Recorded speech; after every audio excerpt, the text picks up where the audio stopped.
आता हुआ दिख रहा है। 555 अंक का कट आपको बैंक निफ्टी पर आता हुआ दिख रहा है। सुबह जो आपने हमें राय दी थी, एक डेली एसआईपी शुरू करें टीसीएस में, सन फार्मा में और एचडीएफसी लाइफ में। अब बताइए दोपहर को आपका किस तरीके का मूड है? नहीं तो विशाल जी, बिल्कुल मैं वही व्यू रख रहा हूं। मैंने सुबह भी आपको टिप्पणी दी थी कि market can be more volatile than you can imagine, और अभी 200 पॉइंट तक का निफ्टी में आ सकता है फॉल।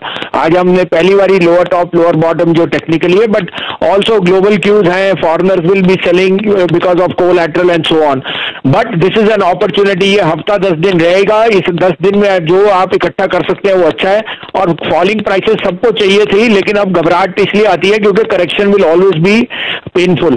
तो यहाँ पे मैं जो आपको सुबह कहा था, मैं रीइटरेट करता हूँ, there is no better place to buy. आज आपको एसबीआई लाइफ, एचडीएफसी ने इंडिकेट किया business is in insurance is doing extremely well. Sun Pharma will be the biggest beneficiary of the generic pricing, और TCS is a market leader. आज भी TCS hit a high of 2331, which was the highest in the last 4 days. तो all three are SIPs. अब आप कहें तो दो call है सर, दोनों सेल की हैं। फरमाइए भसीन साहब। इंडिया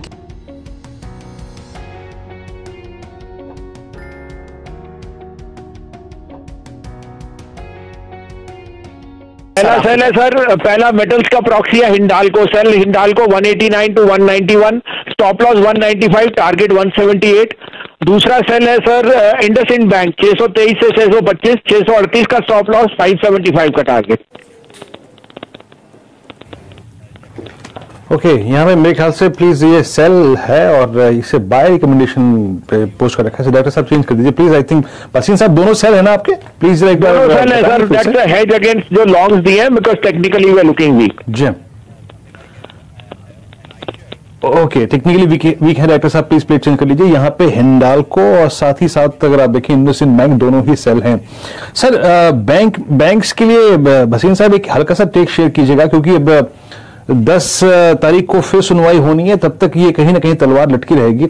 बैंक्स का आपका आउटलुक क्या है? जो प्राइवेट बैंक से पैसा बना है पिछले 7-8 दिन में, हफ्ते 2 हफ्ते में, इनमें थोड़ा सा पेन है क्या तब तक?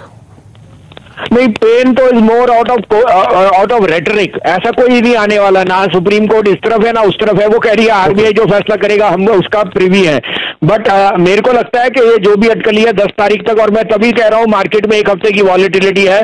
बट यहाँ पे दिग्गज बैंक लीजिए ना, आपको क्या घबराहट है? बैंकों में सबसे अच्छा प्रॉफिटेबिलिटी आएगी, क्योंकि बैंक्स में फी इनकम और low bond yields, they are both a catalyst, इतनी लो इन्फ्लेशन। और ये एक छोटी सी अटकली है on the interest side. I think that will be well absorbed, they will be जो जिसे कहते हैं everyone will be satisfied with that. तो I would again reiterate a buy on banks, but ये लेके चलिए because banks are over owned by FIs. उनकी अगर कोलैटरल सेलिंग आई तो तभी आपको आईसीआईसीआई और एक्सिस में सेलिंग है। बट अभी भी मैं सोचता हूँ HDFC, axis and ICICI, they fit the bill for buying at these prices. Bhasin साहब, हमारे साथ जुड़ने के लिए आपका बहुत बहुत शुक्रिया, बहुत बहुत धन्यवाद। एक बार जरा मैं कॉल्स रिपीट कर देता हूं। पोजिशनली आपको 2 सेल दिए हैं भसीन साहब ने, उनको बाजार में वीकनेस दिख रही है टेक्निकली। तो हिंडाल्को पर और इंडसइंड बैंक पर उन्होंने व्यक्तिगत सेल दिए हैं जो आपके सामने स्क्रीन पर चल रहे हैं। 3 बाय कॉल्स, बल्कि एसआईपी डेली हिसाब से अगले 2 हफ्तों के लिए उन्होंने दोबारा जोर देकर कहा है कि आप लीजिए।